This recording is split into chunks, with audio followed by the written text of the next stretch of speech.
Pamela Anderson's name evokes a whirlwind of 1990s pop culture. Red swimsuits, Baywatch beaches, Playboy covers, and a tabloid-fueled personal life that made her an unwitting icon of excess and resilience. Yet, beneath the stage moniker lies a quieter truth. Her real name is Pamela Hyytiäinen, a Finnish surname stripped away by her grandfather's pragmatic choice upon immigrating to Canada. Now, at a reflective juncture in her career, Anderson yearns to restore that heritage, declaring in a candid Vogue interview, "Sometimes I don't want to be Pamela Anderson. I want to be Pamela Hyytiäinen. I would like to change my name, but they won't let me." This confession isn't mere whimsy, it's a profound reckoning with identity, assimilation, and the legacies we inherit, or reject. Born in 1967 in Ladysmith, British Columbia, Anderson's roots trace to Finnish immigrants fleeing post-World War II hardships. Her grandfather, Herman Hyytiäinen, arrived with dreams of stability, anglicizing the family's name to Anderson for easier integration into Canadian society. The umlauts and double Y of Hyytiäinen, meaning from Hyytinen, a region in Finland, posed barriers in a monolingual world, so Herman opted for assimilation, a common immigrant tactic. Young Pamela, baptized under the new name, grew up amid this erasure, her childhood a tapestry of small-town normalcy disrupted by a chance football toss at a BC Lions game, propelling her into modeling and eventually stardom. Herman wasn't just a name changer, he was Anderson's anchor. The closest person to her, as she describes, he immersed the family in Finnish language and customs, teaching her phrases like kiitos, thank you, and stories of saunas and sisu, that Finnish concept of stoic perseverance. At 11, his death shattered her, silencing the tongue and traditions he nurtured.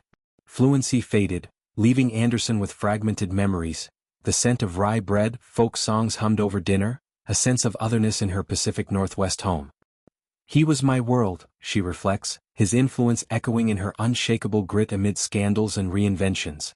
The desire to reclaim Hyytiäinen surges from Anderson's recent memoir Love, Pamela and her raw, makeup-free appearance at the 2023 Cannes Film Festival, signaling a shift from sex symbol to self-possessed artist. At 58, she's directing her narrative, producing documentaries, advocating for animal rights via her foundation, and starring in the Naked Gun reboot as the bumbling agent Priscilla.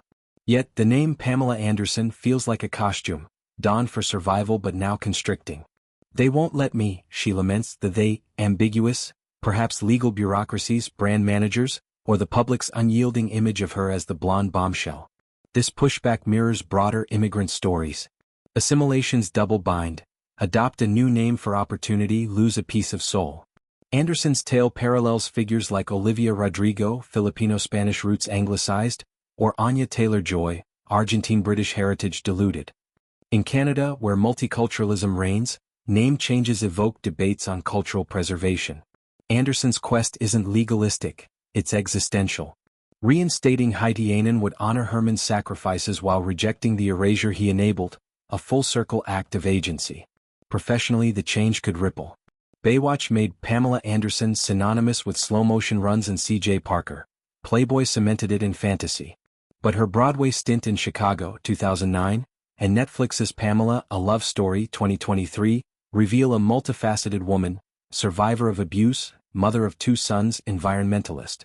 Reclaiming her surname might reframe her autobiography, aligning with movements like #OwnYourName, where women of color and immigrants shed imposed identities. Emotionally, it's cathartic. Anderson recalls Herman's warmth, evenings tracing Finland's map, his hands calloused from labor, voice thick with accent. His passing at her preteen cusp coincided with her modeling break, thrusting her into a hypersexualized spotlight that drowned familial echoes. Therapy and sobriety, achieved in recent years, unearthed these layers. I want to be seen as Pamela Hyytiäinen, she says, envisioning credits rolling with umlauts, a nod to the girl who once conjugated verbs in a language of endurance. Challenges abound. Public perception clings. Google Pamela Anderson, and Hyytiäinen barely registers. Legally, reverting requires petitions, especially with trademarks tied to her brand. Yet, precedents exist, Kanye West to Ye, Elliot Page's affirmation. Anderson's vagueness on they hints at internal resistance, fear of alienating fans complicating residuals. But her Naked Gun role, parodying her image, shows readiness for subversion.